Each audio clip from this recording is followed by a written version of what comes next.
Mais on essaye vraiment d'aller vers du non-labour pour vraiment aller vers une agriculture qui respecte le sol.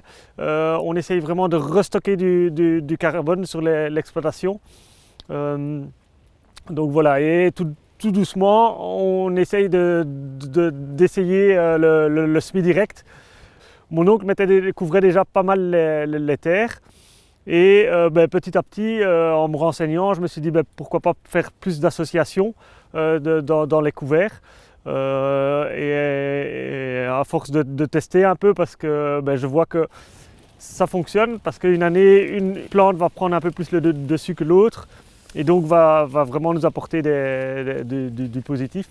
Et on arrive à faire des couverts avec beaucoup plus de biomasse, et ce qui va nous permettre d'apporter plus d'humus dans nos sols.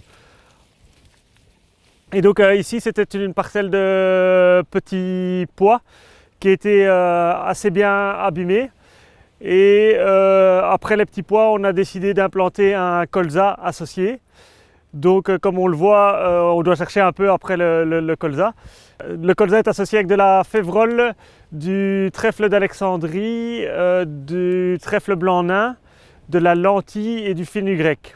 Lors du semis, le plus gros problème en colza, ce sont les altises qui peuvent venir détruire la culture, et en mettant toutes ces plantes, l'altise est vraiment perturbée, elle a du mal à trouver où est le colza.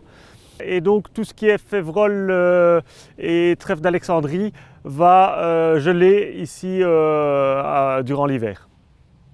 Donc après, on va récolter le colza, et donc on a mis du trèfle blanc nain dans le mélange. Ce trèfle blanc nain va reprendre après la moisson du colza, et le but est de ressemer un froment dans le trèfle en direct. Et je l'avais déjà fait l'année passée, j'avais fait un témoin d'1 hectare, et j'ai pu voir que j'avais gagné 50 unités d'azote avec l'apport du trèfle. Donc ici on est dans une parcelle qui est prévue pour implanter des betteraves au printemps.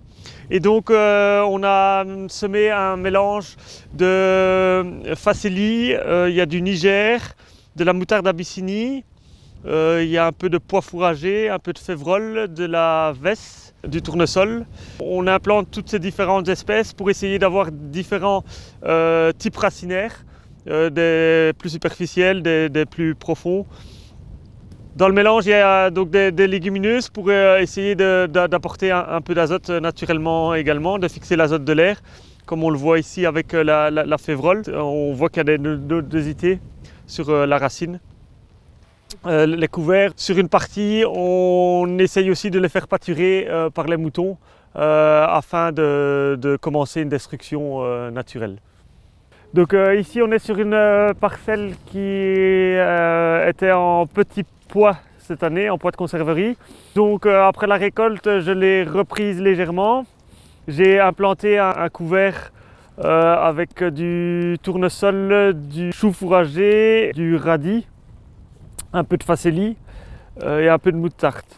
Je me suis promené plusieurs fois dedans, j'ai donné des coups de bêche, j'ai regardé les racines, et on voyait que malgré la récolte qui avait été un peu compliquée, le système racinaire me confirmait que la structure était quand même bonne. Donc je me suis dit pourquoi pas essayer de l'implanter en direct. Donc 15 jours, 3 semaines avant la date de semis, je me suis dit je vais une fois rouler mon couvert. Donc j'ai passé un coup de rouleau cross-quiette. Et donc j'ai laissé comme ça. Une semaine avant le semis, j'ai procédé à un petit glyphosate. Et voilà, j'ai implanté ça avec mon semoir Waderstad rapide. J'ai relevé mes disques de travail, et j'ai juste mis mes disques de semis pour abîmer le moins, abîmer entre guillemets le sol, remuer le moins de sol possible, et éviter aussi que ça bourre avec les différents résidus. Donc ici le semis direct, aussi bien ici en céréales qu'en betterave, les gros avantages que j'en vois, c'est de ne pas bouleverser le sol, de garder toutes ces micro-perforations bien utiles, Et donc je remarque quand même que c'est des parcelles qui sont beaucoup moins sensibles à l'érosion. Et tout ça aussi permet que l'eau rentre mieux dans les sols et éviter vraiment l'érosion des parcelles. Pour le semi-direct, il faut être beaucoup plus vigilant, il faut être beaucoup plus dans ces parcelles. Il faut prendre le temps de marcher dans ces parcelles, prendre une bêche ou un pénétromètre, aller vérifier pour ne pas foncer tête baissée. Et c'est sûr qu'il y a un processus avant d'arriver à du semi-direct. On ne peut pas se dire du jour au lendemain, en étant par exemple en labour, du jour au lendemain, se dire ben voilà, moi je passe au semi-direct. Ça pourrait poser des problèmes. Il faut vraiment remettre en place une vie dans le sol, que la terre se tienne mieux. Et donc voilà, et pour éviter la battance de surface. Voilà, je conseillerais tout agriculteur qui veut se lancer un peu dans l'agriculture de conservation des sols de vraiment s'entourer, ne pas vouloir y aller tête baissée tout seul dans son coin.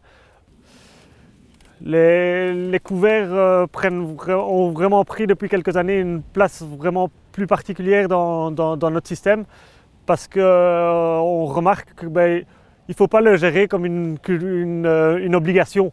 Nous, on le prend plus, ça nous coûte de le semer.